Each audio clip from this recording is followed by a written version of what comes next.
realmente que es un tema urgente, profundo y con mucho impacto directo en la salud de miles de ecuatorianos, el Estado, el sistema de salud pública y su respuesta frente a enfermedades respiratorias como la tuberculosis, una amenaza persistente, la tosferina también, que ha vuelto a encender las alertas de epidemias aquí en nuestro país. En ese contexto resulta un poco incomprensible, ¿no?, que sigamos sin contar con instituciones claves como existía el Hospital Neumológico Alfredo Valenzuela, que fue cerrado en el 2018, pese a su historia, su capacidad y su rol muy importante y crucial en la atención pulmonar en Guayaquil.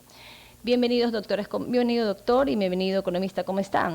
Un poquito acérquese al micrófono. Y para empezar, quiero hacerles una primera pregunta. ¿Cuál es su diagnóstico actual sobre la capacidad del sistema de la salud pública para enfrentar enfermedades respiratorias como la tuberculosis y la tosferina? Bienvenido. Bueno, gracias Katia por tu entrevista y saludar a todo el público que está escuchando esta prestigiosa emisora y este programa. Antes decía yo que la salud pública está en terapia intensiva y yo creo que está en estado mucho más crítico y moribunda. Cuando decimos eso es porque ha habido y ha existido un total abandono de la salud. No es desde ahora, sino ya posiblemente desde el 2007 hacia acá. Y no ha habido reparación o recuperación de la misma en ninguno de los sentidos, ni en la salud pública, ni en la operativización para asistir la enfermedad y recuperar la vida. Entonces, en un país que quiere desarrollo, que busca desarrollo, tenemos que encontrar tres ejes fundamentales. La salud, en primer lugar, la educación y la producción en el trabajo. Si uno no tiene esos tres ejes, el país está destrozado. La gente se muere en los hospitales. Las epidemias brotan o los brotes epidémicos están brotando como canguila en canguilera. Y entonces significa que verdaderamente sin capacidad de respuesta, con una estructura burocrática pesada, elefantiásica, donde prácticamente tenemos más del 50%, casi el 50% de talento humano en la burocracia y el 50% operativo, pero el 50% del talento humano en la burocracia no permite que el operativo trabaje. Entonces estamos mirando que históricamente, y para hacerte un resumen, Katia, en el 2007 se eliminaron los posgrados, con ello la formación de médicos jóvenes. El 2012 se elimina el Instituto Nacional de Higiene y con ello se elimina sus funciones de cero prevalencia para el diagnóstico que tanto se necesita en estas enfermedades, de generar el registro sanitario para saber lo que comemos, tomamos en medicamentos y se ponen en cosméticos nuestras mujeres. E inclusive yo ya comienzo a sospechar que posiblemente las vacunas que han llegado de la tosferina al Ecuador son dos cosas: o estaban defectuosas o prácticamente tenemos una mala operativización en las brechas inmunológicas, porque que tengamos tosferina en una época donde hay vacunación y debe ser una vacunación por arriba del 90%, significa que algo está sucediendo y queremos tapar la llanta rota poniendo mascarilla a los niños, que eso es una de las cosas que en epidemiología es inaceptable. Sobre todo porque existe una vacuna, doctor, justamente por eso, ¿no? Si es que en el COVID vimos que no había vacuna y usábamos mascarilla, pero en este momento no, en este año no, sí hay vacuna. ¿Qué ha pasado entonces con esa vacunación, por ejemplo, de la tosferina? Bueno, para seguirte el tema, sí, del 2012, entonces no tenemos registro sanitario, no tenemos biológico de vacunas, ni tampoco antivenenos de serpiente, mirar que en la parte toxicológica y todos los sistemas de investigación y de la tuberculosis que tenía el INH. Entonces, ¿qué urge? Recuperar el INH, pero eso es una lógica. Si a ti te falta agua, ¿qué tienes que hacer? Buscar agua. Pero si tienes una institución que te servía para todo eso, recupérala. El 2014 eliminan todos los programas descentralizado y lo centralizan, y entonces vemos nosotros que inclusive la zoonosis que está provocándose en la leptospira allá en el oriente ecuatoriano con muerte de niños, entonces significa que tenemos un déficit igual. El 16 eliminan el control de vectores o el SNEN, el 18 eliminan el Hospital Valenzuela, y ninguna de las instituciones se ha recuperado. Entonces, en el hecho de contestarte sobre el tema de vacunación, no es lo mismo una epidemia por bacterias, porque es una bacteria, el bacilo pertussis, que provoca la tosferina, es una bacteria, a una enfermedad viral que tiene mayor propagación y un comportamiento aberrante. Significa que o las vacunas están defectuosas o no hemos hecho la tarea de inmunizar a la población. Doctor, ¿ha tenido consecuencias, en su opinión, el cierre de este hospital neumológico Alfredo Valenzuela hace muchos años? ¿Por qué se dio el cierre? Porque les da la moda y entonces no analizan el impacto que puedes tener frente a ello. Entonces, 3 personajes en ese entonces, el difunto Francisco Huerta Montalvo, la señora Poli Ugarte, que era asambleísta, quien les habla, y todos los trabajadores del Valenzuela salimos a defenderlo. Eso me costó a mí 2 sanciones y casi expulsión del hospital por defender la salud. Pero eso es una medalla al final. Pero, entonces, ¿qué significa? Y hemos hecho un análisis inclusive con la Facultad de Arquitectura de la Universidad de Guayaquil, que inclusive le decíamos, a ver, ¿por qué eliminar ese hospital? Es que ya no se usan los hospitales de especialidades y el hospital está viejito. El hospital viejito tiene el concepto griego de mirar, estás en un cerro, tienes doble ventilación y te caen los rayos del sol perpendicularmente. Con eso eliminas el bacilo de Koch, a más del aseo que puedes tener, eliminas el bacilo de Koch y evitas la transmisibilidad. Cuando cometieron ese grave problema y que inclusive puede ser sancionado, si alguien, un abogado, comenzara a hacer hurgar en la salud, podría ser un crimen de lesa humanidad, porque eso provocó la diseminación de la tuberculosis en hospitales modernotes que no tienen filtros EPA adecuados ni presión negativa, y propendió inclusive la tuberculosis. Y ahora le echan la culpa a la cárcel. La cárcel es el reflejo de la sociedad. Esta provincia tiene 54% de todos los casos de tuberculosis, 53% de VIH, más la diabetes, y las enfermedades concomitantes que debilitan la inmunidad hacen que la tuberculosis se disemine de una manera terrible. Tenemos el 84% de todos los casos de drogoresistencia, es decir, que inclusive los medicamentos normales no te sirven y hay XDR, es decir, que ya están listos para morir. Y encima de eso, vemos nosotros que prácticamente no estamos haciendo mayormente nada, porque si quieres vincular a la pobreza una enfermedad, vincula la tuberculosis. Ok, doctor, quiere decir que esto, en este año que se cerró este hospital neumológico, que era un hospital especializado, lo que se hizo fue enviar a todos los enfermos a otros hospitales generales. ¿Cuál es la diferencia, para poner en contexto a las personas que nos escuchan? ¿Qué pasaba en este hospital que no pasa en un hospital tradicional? ¿Cuál es la diferencia? ¿Por qué tiene que haber un hospital especializado? Que tiene que haber un hospital especializado, no me pones mi acorralas contra la pared, entonces que a la larga eso es un concepto realmente bueno. Pero por ejemplo, para mí, quiero cerrar el Valenzuela, lo hubiera construido en el ala de al lado del hospital universitario. El hospital universitario es el único hospital con infraestructura sanitarista adecuada, bien diseñado, y tienen todo un aparato afuera, es decir, que no contacta con el componente madre-hijo, que podría haber servido. Es decir, lo hicieron componente madre-hijo, pero el componente madre-hijo lo puedes atender como estabas atendiendo en la Marianita de Jesús, lo puedes atender en el Monte Sinaí, lo puedes tener en el Guasmo, y verdaderamente haber pasado el hospital Valenzuela como un hospital ya no solamente respiratorio. El doctor Alfredo Palacio decía algo, es necesario recuperarlo para hacer un hospital cardiorrespiratorio, porque las enfermedades cardíacas y las respiratorias, sumadas no solamente en el tratamiento clínico, sino también quirúrgico, se necesitan muchísimo en Guayaquil y en el Ecuador. Entonces, si quieres hacer un hospital especializado, puedes hacerlo. ¿Por qué no? ¿Por qué tienes que seguir la normativa de una Organización Mundial de la Salud, un EPS o de alguien que se le dice, ya no se usa? No se usa si no estudias el perfil epidemiológico del Ecuador. Y encima, en la tuberculosis, las adicciones, que calculamos nosotros como Foro Permanente de la Salud, están en el 70% de la población en Guayas, ¿no es cierto? Y dirigidas a la H y ahora el fentanilo que ya está cruzando alrededor. Nuestro país, entonces significa que tú abandonas el tratamiento y tienes dificultades para el VIH, la tuberculosis, las enfermedades de transmisión sexual y la delincuencia, porque cada adicto es un potencial GDO. Es decir, si me dices eso, yo hace tiempo vengo diciendo y sosteniendo que la provincia del Guayas debe ser declarada en estado de emergencia, pero no para robar, sino para actuar. Doctor, ¿por qué cree usted, bajo su experiencia, con su experiencia, que se da tanto esto en nuestra provincia, a diferencia de provincias de la Sierra, por ejemplo? ¿Por qué es más aquí, es más fuerte todas estas epidemias?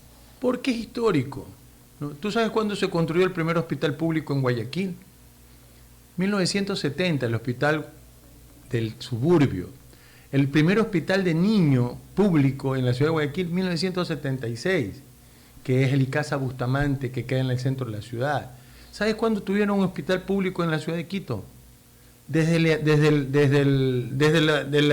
el inicio de la invasión española. Santo Tomás de Aquino era la universidad y el Eugenio Espejo antiguo, que lo llamaron Eugenio Espejo, pero que verdaderamente llevaba el nombre del santo, era el primer hospital público. Entonces, y si tú tienes en ese espacio centralizado, todo engordado, el problema es el modelo de gestión. Entonces, tienes centralizado todo, hasta los mosquitos lo tienes centralizado. Quieren venirnos a enseñar de mosquitos. Gente que ni siquiera conoce un mosquito.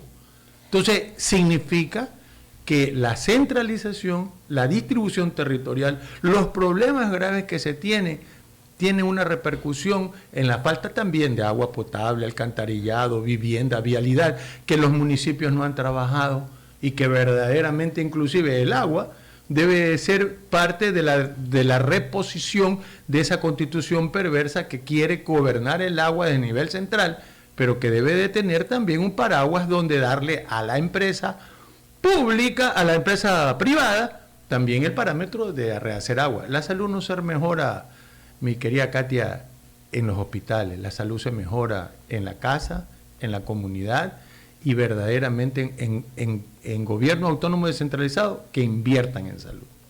Economista Enver Volker, buenos días, también aprovechando que está usted aquí. ¿Cuál era la capacidad y especialización del personal del hospital? Usted representó a los trabajadores y ex trabajadores del Hospital Valenzuela antes de su cierre. Sí, Katia, muy buenos días y a todas las personas que están atentos a esta prestigiosa emisora. En efecto, yo me manejo con documentación y aquí está un ranking del índice de gestión estratégica. Un poquito, si se acerca el micrófono, ya, perfecto. Tengo el índice de gestión estratégica en noviembre del 2017. Okay. El hospital lo cierran el 8 de diciembre del 2017. En primer lugar, el hospital Alfredo J. Valenzuela con el 99.98%. En el primer lugar a nivel nacional. En el mes de noviembre. ¿Cómo es que en el mes de diciembre, a un mes, el hospital lo cierra? Aquí tengo la acreditación canadiense, que fue en el 2016. Nivel oro, el cual al hospital le asignan $4 millones. Y aquí está la famosa ministra de la muerte, Verónica Espinosa Serrano, que lo cerró por capricho al hospital, justo a un pseudo dirigente, que aquí está, de Osuntranza, que era en ese tiempo el secretario general, que se prestó a lo que dijo la ministra para que cierren el hospital. Entonces, el hospital tenía un servicio de calidad y calidez a nivel nacional. No solamente atendíamos a la gente de aquí de Guayaquil, sino venían de otras provincias, incluso de otras nacionalidades. En consulta externa se atendía diariamente 300 pacientes.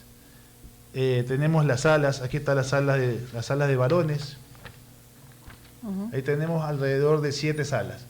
5 salas de hombres y 2 de mujeres, incluso de emergencia y de UCI. Entonces es un hospital que sí prestaba las garantías para poder atender al paciente.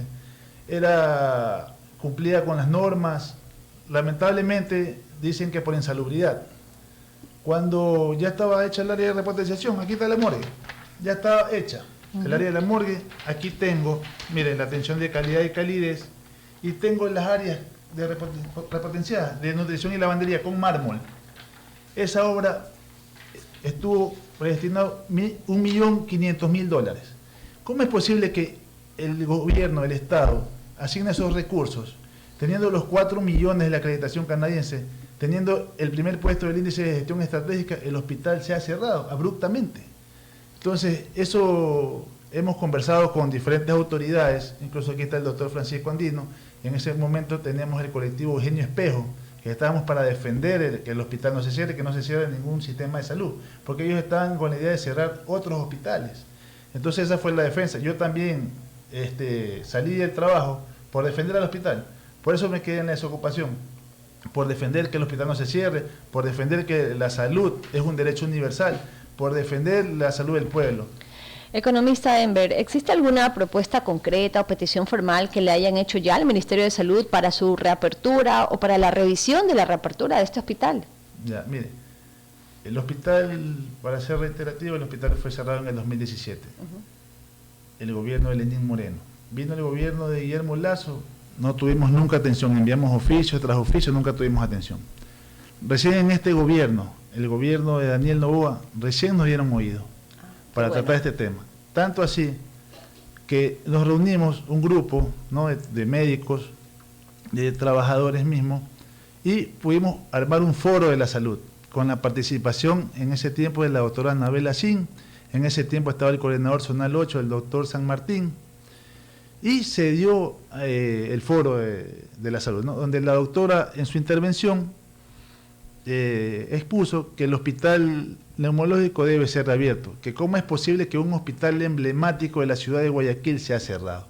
Entonces ella dijo que lo vamos a trabajar en ello. Incluso ha salido una comunicación de la doctora en el que se va a trabajar para que por emergencia se abran algunos tipos de hospitales, también que trabajar en el Instituto Leopoldo Izquierda Pérez, para que trabaje como debe de ser, no como a parches o a cuentagotas dicen que está funcionando como antes. La idea es que tiene que estas áreas y algunas áreas de salud, estamos aquí porque se trata de defender la salud. El hospital no era solamente para tratar tuberculosis, era para tratar diferentes tipos de enfermedades respiratorias. Yo le pregunto, en el tiempo del COVID, ¿cuántas vidas se hubiesen salvado en ese hospital si hubiese estado abierto? Es correcto eso. Vimos Guayaquil, sobre todo fue azotada, fue la primera ciudad muy golpeada con el COVID, y creo que a nivel de cifras fue la que mayor fallecimientos tuvo, lamentablemente. Bueno, nos vamos a ir un corte y regresamos con más de esta entrevista.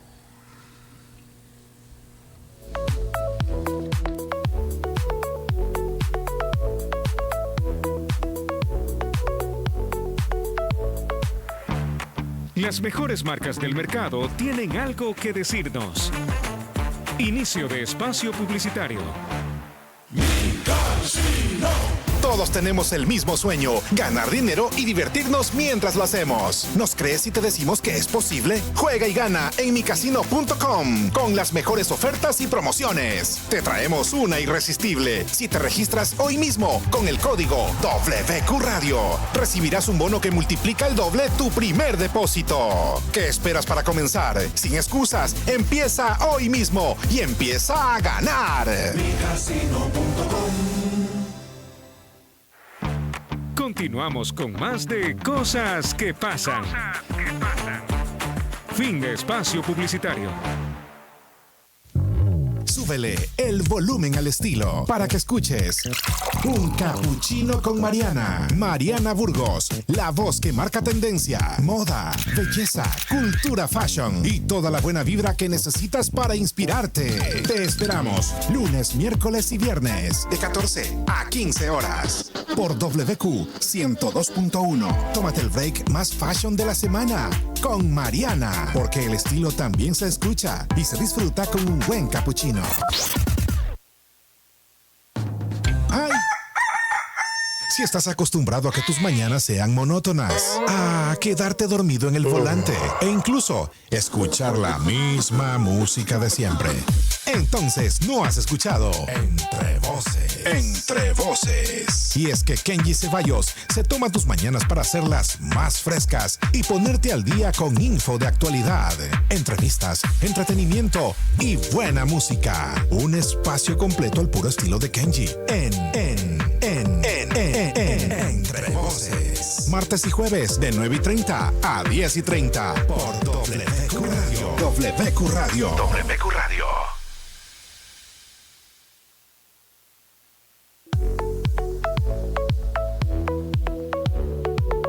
Y regresamos con más de cosas que pasan. Y si usted recién se conecta, le saluda Katy Espinosa. Estamos aquí en vivo desde la cabina de WQ Radio para 4 provincias: Guayas, Los Ríos, Santa Elena y Manabí. Estamos en esta entrevista poniendo sobre la mesa este tema urgente, profundo y con impacto directo en la salud de miles de ecuatorianos, el estado del sistema de salud público y su respuesta frente a enfermedades respiratorias como la tuberculosis. Me acompaña el doctor Francisco Andino, exministro de Salud, máster también en epidemiología, médico neurólogo, miembro del Foro Permanente de la Salud. También me acompaña el economista Enver Volker, presidente de la Asociación de Trabajadores y Extrabajadores del Ministerio de Salud y del Hospital Valenzuela, exsecretario general del Sindicato Unitario del Hospital Neumológico. Doctor Andino, estábamos hablando en el corte de la importancia de dar un poco de contexto a la audiencia sobre la tuberculosis y sobre lo que hacía de algo diferente este hospital que fue cerrado y que estamos justamente abriendo estos micrófonos para ayudar o para empujar un poco para que se pueda reabrir. Bueno, estamos cruzando con epidemias respiratorias, ¿cierto? Ya lo dijimos. Tosferina, influenza, virus suicidal respiratorio, COVID, tuberculosis. Entonces, ¿qué significado tiene esto? Que recuperar la salud significa aislar. En el caso de tuberculosis, para que uno pueda decir que ese paciente no va a transmitir la enfermedad, tiene que tener 15 a 21 días de tratamiento continuo de antituberculosos para poder eliminar la cepa que es contagiosa, que es la cepa de crecimiento rápido. Pero ¿qué sucede? Que inclusive nuestro Ministerio de Salud Pública tiene una serie de readaptaciones que no le conllevan a mejorar. Por ejemplo, si tú tienes 54% de tuberculosis y tienes 53% de VIH, más diabetes y cánceres y enfermedades autoinmunes en una población como esta, ¿cuándo vas a poder resolver el problema de la tuberculosis y la pobreza que te cruza más la adicción? Es imposible. Entonces, si es necesario, por ejemplo, sacar a los pacientes, en el caso de una declaración de acción, ¿no es cierto?, un cerco epidemiológico, los pacientes de las cárceles deberían ir en forma controlada a lo menos los MDR, los resistentes o los XDR en un aislamiento permanente. Claro. Y obviamente cambiar de pabellones y hacerlo que estos los tuberculosos puedan inclusive tener una atención apropiada, porque no solamente va a eso, sino que su visita familiar y la condición que tenemos nosotros en la comunidad, porque no hablemos de tuberculosis en cárcel, hablemos de tuberculosis en comunidad, en donde la pobreza, porque tienes baja carga proteica, porque cuando tú no tienes ingresos económicos, subes los carbohidratos, baja la proteína y reduces la inmunidad. Entonces, la pobreza es otro problema en la tuberculosis. Y no es que la tuberculosis es de ahora. Eugenio de Santa Cruz y Espejo, en sus 5 males, que declaró por el año de 1764, habla del mal tísico, el mal venéreo, el mal de los sarampiónicos y los virulentos, el mal entérico y los malos médicos. Entonces resulta que nosotros hoy por hoy parece que tenemos genios de la salud pública que lo único que estamos viendo es entorpecer todo esto. Entonces la tuberculosis debe de ser tratada, porque ya parecemos nosotros una población en guerra. Doctor, la tuberculosis sabemos que es demasiado contagiosa. ¿Cuál es el porcentaje de contagio de estar cerca de alguien que tiene tuberculosis? Si tú pasas menos de 2 metros, menos de 4 metros con una persona con tuberculosis, más de 4 horas posiblemente que la captas. Entonces, ese es otro de los problemas que a veces hemos hecho análisis, ¿no? Lo sacaron a los pobres de las riberas del Estero Salado y los mandaron a Ciudad Victoria. Le dieron pavimento, le dieron urbanización, etcétera, pero le dieron cajitas de fósforo, donde metías a 5 o 6 personas en una casa muy pequeña, que hace hacinamiento, y eso es un concepto de contagio respiratorio. Entonces, si la casita de caña, que tiene gran ventilación por ser de caña, te protege del calor, no estoy haciendo una condición a decir que eso es lo más adecuado, pero lo más adecuado es darle vivienda saludable a la gente, y no vivienda popular que solamente signifique un espacio de propaganda. Entonces, cuando hablamos de vivienda saludable, tiene que ver el rayo del sol, la ventilación, los ambientes que no estén contaminados. Que circule el aire. Que circule el aire. Entonces, ahí tienes tú un grave problema, donde Guayaquil, más las adicciones, que ese es un problema, porque los sitios de consumo son sitios de transmisión de enfermedades sexuales, pero también de enfermedades respiratorias. Y esos sitios de consumo hacen también que el consumidor de drogas abandone todo tipo de tratamiento. Entonces, cuando está consciente, va y toma el tratamiento antirretroviral, y en el caso del virus del VIH, toma el tratamiento del virus del VIH. Pero cuando ya está en consumo, se pierde. Se olvidan, claro. Entonces, ¿qué hace la bacteria del bacilo de Koch? Volverse resistente. Claro. Doctor, estamos con un repunte de tuberculosis actualmente en Guayas. Se sabe eso, se escuchamos el tema lamentable de lo que está pasando en las cárceles. Como usted mismo comenta, hay hacinamiento, esto se contagia muy rápidamente. ¿Cuál es el tratamiento? ¿Qué deberían hacer las personas cuando ya detectan que hay personas con tuberculosis para que no se siga abriendo ese contagio? Sí, el tratamiento es de 4 drogas, que son tratamientos acortados, ¿no es cierto?, en el ámbito de lo que significa a un paciente inmunocompetente, que no tiene debilidad en su sistema inmunitario. Pero en el paciente de debilidad inmunitaria, nosotros peleamos casi 3-4 años por incrementar el tiempo, ¿no?, y las dosis de tratamiento, porque tú tienes 4 cepas en la tuberculosis. Bacilos de crecimiento rápido, que son los epidemiológicos de transmisión, bacilos de crecimiento intermedio, bacilo de crecimiento lento y el latente. El lento y el latente en un paciente que no tiene inmunidad queda permanentemente en tu cuerpo. Entonces allí hemos visto que en el tratamiento cortado, que lo han generalizado también a los pacientes VIH o a los inmunocomprometidos, le dan la misma cantidad de dosis. Y entonces significa que nosotros deberíamos tener 180 dosis para el paciente VIH y no 145 o 42 que le estamos dando. Le estamos dando regímenes acortados a gente que prácticamente puede transmitir la tuberculosis en esas comorbilidades que cuando se hacen inmunidad despierta nuevamente y transmite el bacilo de Koch.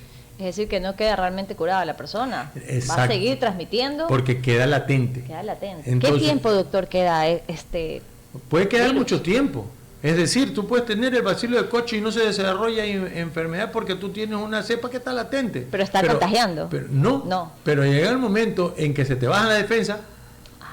Ok. ¿Qué exámenes tienen que hacerse las personas para detectar si actualmente tienen esta enfermedad? Bueno, lo primero que se debe hacer es vaciloscopía, que eso es bueno, bonito y barato y operativamente rápido. Hay unos cassettes de reacción en cadena. ¿Son cultivos eso, doctor? No, eso es visual. Visual. Porque ¿okay? tú inclusive contabilizas el número de bacilos y los pones por cruces, 1, 2, 3 o 4 cruces. Claro. Pero hay otros exámenes más específicos, como el que se lo hace en unas cajitas que se llama GenEsper. El GenEsper inclusive me determina a mí que tengo la tuberculosis y determina también si soy resistente. Ahorita hay GenEsper en el Ministerio de Salud Pública que me mide la resistencia a rifampicina y soniazida. Pero lo que no tenemos comúnmente es el cultivo de tuberculosis. Porque tú en el cultivo de tuberculosis puede ser que estés tratando una tuberculosis y no es un bacilo de Koch, sino un avium, es decir, una variedad de bacilo que prácticamente te puede producir la misma sintomatología y que no tiene que ver con tuberculosis. Es decir, nosotros hemos perdido esa capacidad operativa de hacer diagnóstico adecuado y temprano y de tratamiento oportuno, porque toda enfermedad y todo problema tiene que ir por esa filosofía: diagnóstico temprano, tratamiento oportuno. Mira, le han mandado a poner mascarillas para tocar lo de la tosferina. A todos los niños. Todas las escuelas. Ya. Pero la pregunta que yo le hiciera a las autoridades actualmente: dígame las zonas donde han encontrado la tosferina. Han hecho un cerco epidemiológico, tienen puestos centinelas, hospitales centinelas. ¿Dónde corre la gente a hacer el diagnóstico de tosferina? ¿A dónde va? ¿Lo han dicho? No. Y entonces, ¿y dónde están los sitios de vacuna?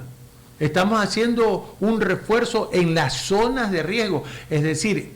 Los van a hacer en las escuelas, se dio ayer justamente esa noticia, van a hacer estas vacunaciones en las escuelas, pero tiene razón, doctor, no se ha dicho tienes esta que información. Priorizar.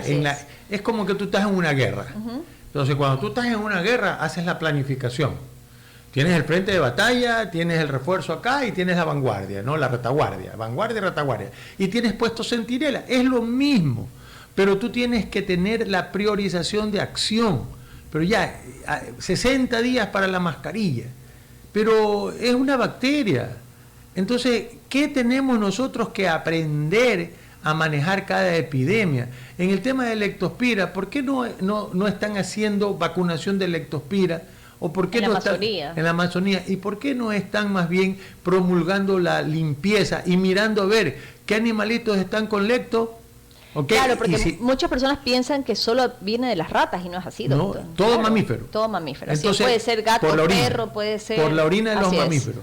Pero, y de repente tenemos animalitos que están botando la leptospira en el agua. Así es. Es decir, en el río. Donde se bañan los niños, donde seguramente. se bañan los niños, alguna gente toma agua del río. También. Entonces, ¿y por qué no estamos haciendo quimioprofilaxis? Es decir, con doxiciclina.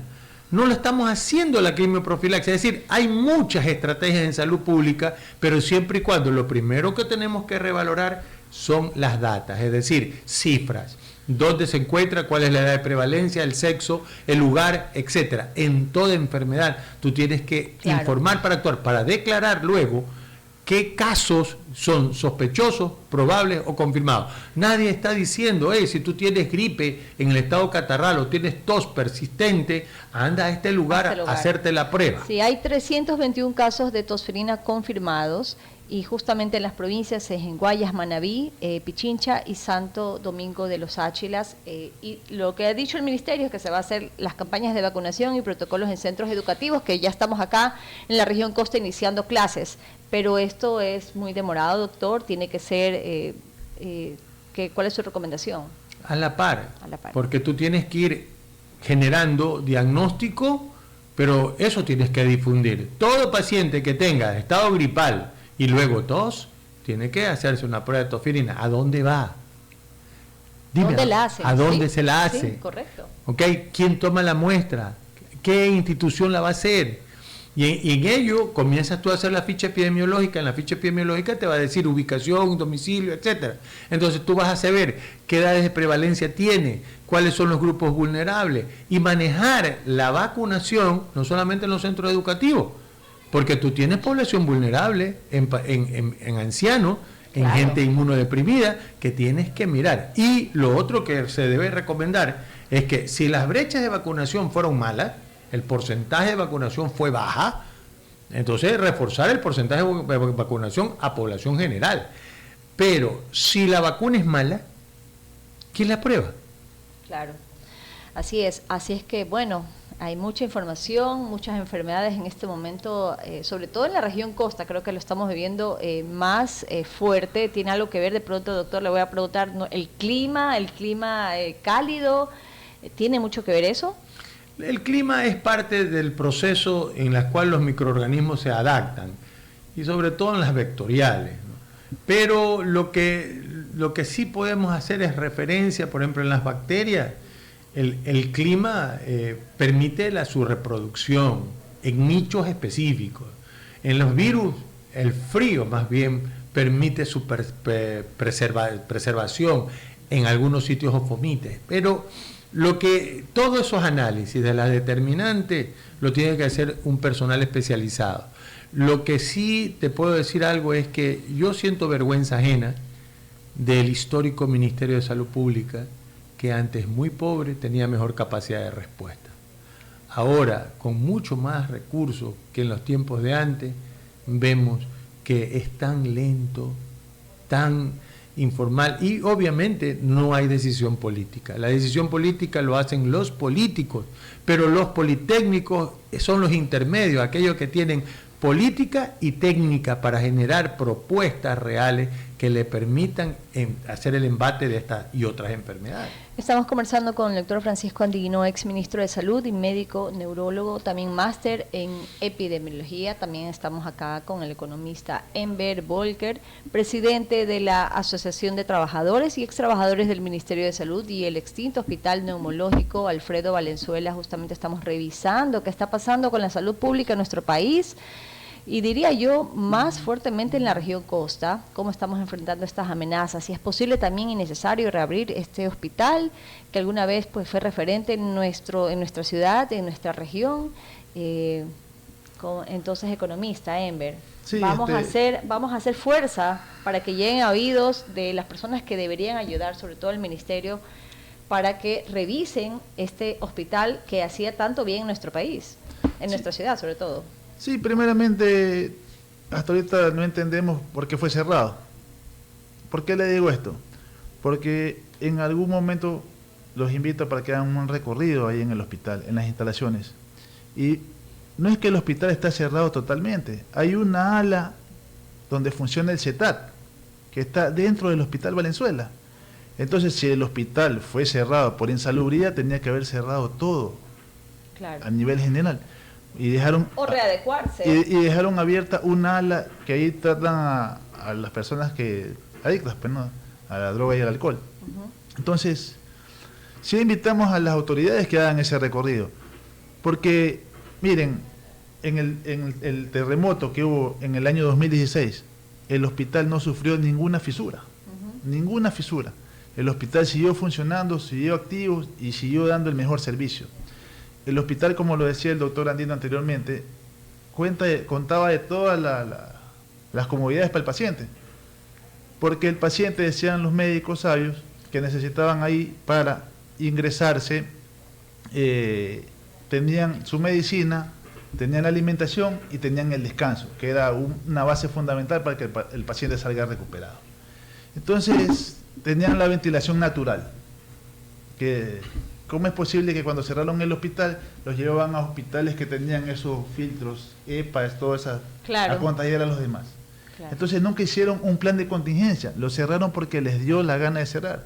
Entonces sí estamos en lucha para que el hospital sea reabierto para el bien de la comunidad, para el bien del país, porque se atendían a los pacientes a nivel nacional, como le digo, no solamente aquí de Guayaquil, venían de Quito, de Ambato, del Oriente, venían chilenos, argentinos, peruanos a hacerse atender. Entonces sí es necesario, e incluso también si se llega a abrir el hospital, también habilitar la sala de niños, que también un gobierno que no lo queremos nombrar fue cerrado. Entonces estamos en eso y estamos trabajando a la par, esperando que llegara a un buen consenso con el gobierno actual, con el gobierno nacional, que sabemos que sí lo va a hacer, sabiendo que estamos tratando con la persona que sabe de medicina, que es la doctora Anabel Asín, para que el hospital neumológico, así como el Instituto de Higiene, y hay otras instituciones también que vamos a luchar para que vuelvan a funcionar como eran anteriormente, para que den el mejor servicio a la comunidad. Y ya finalizando esta entrevista, doctor Francisco Andino, exministro de Salud, máster en epidemiología, quisiera que usted nos diga recomendaciones para las personas que nos escuchan. ¿Cuáles son esos cuidados que debemos tener? ¿Cuáles son esas alertas que debemos tener en cuanto a dos temas que están muy presentes en este momento, que es la tuberculosis y la tosferina? Bien, lo primero es, como se dice, todo paciente con sintomatología respiratoria tiene que buscar médico, hacer diagnóstico apropiado para saber a qué está enfrentando en su problema respiratorio. ¿Y qué exámenes también? Sí, exacto. Una vez que se tenga el diagnóstico, saberlo aislar, ¿no? En todos los dos casos hay que tener el aislamiento. ¿Cuánto tiempo, doctor?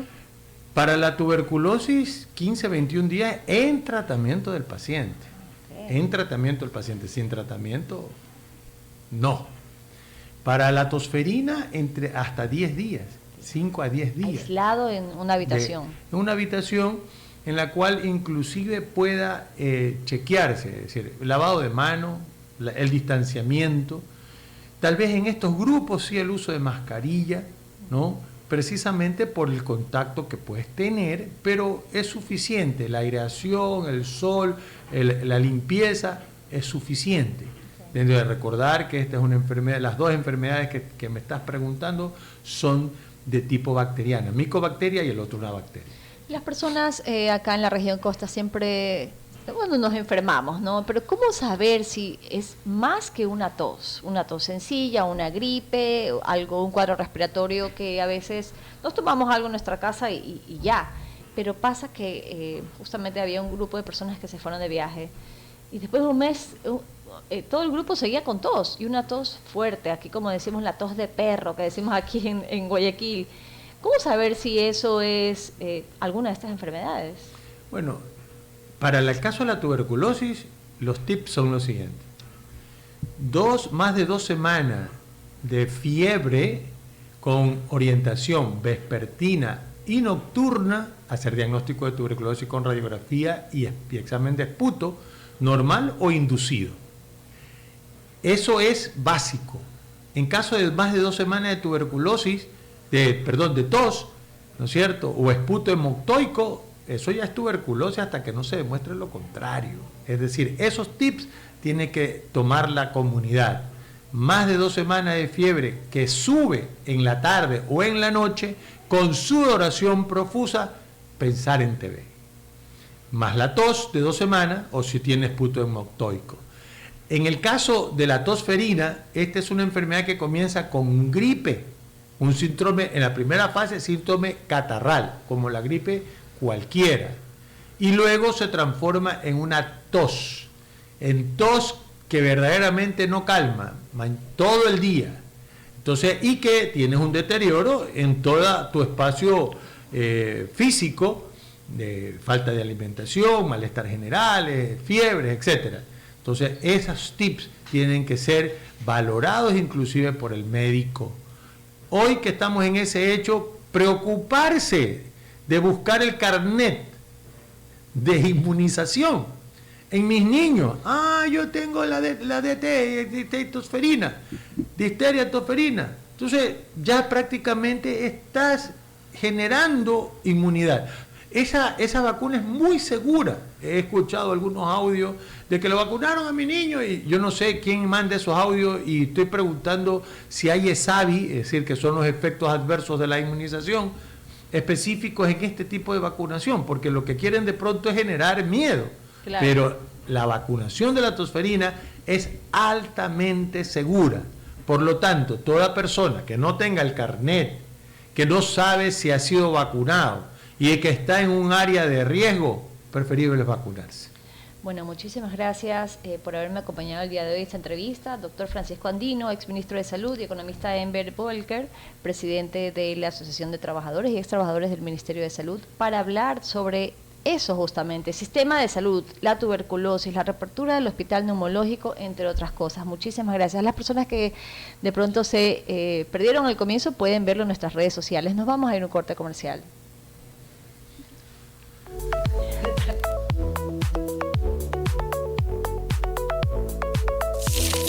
Mamá no viene con manual. Ella es el manual. Sabe curar con saliva, cocinar sin medidas y encontrar lo que perdiste solo con mirarte. En WQ 102.1 le rendimos tributo a la jefa de nuestro universo. ¡Congratulations! Las mejores marcas del mercado tienen algo que decirnos. Inicio de espacio publicitario. ¿Eres un erudito de los deportes? ¡Demuéstralo! Juega hoy mismo en micasino.com. Realiza una combinada en tus deportes favoritos y explota ese talento innato que tienes. Además, si te registras hoy con el código WQ Radio, obtienes el doble de tu primer depósito. Te regalamos dinero gratis para que juegues, ganes y cobres.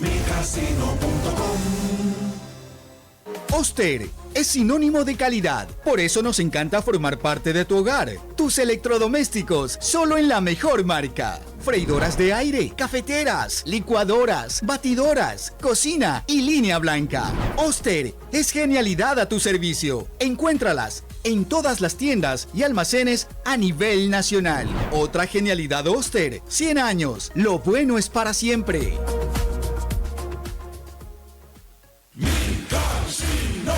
Todos tenemos el mismo sueño, ganar dinero y divertirnos mientras lo hacemos. ¿Nos crees si te decimos que es posible? Juega y gana en micasino.com con las mejores ofertas y promociones. Te traemos una irresistible. Si te registras hoy mismo con el código WQ Radio, recibirás un bono que multiplica el doble tu primer depósito. ¿Qué esperas para comenzar? Sin excusas, empieza hoy mismo y empieza a ganar. micasino.com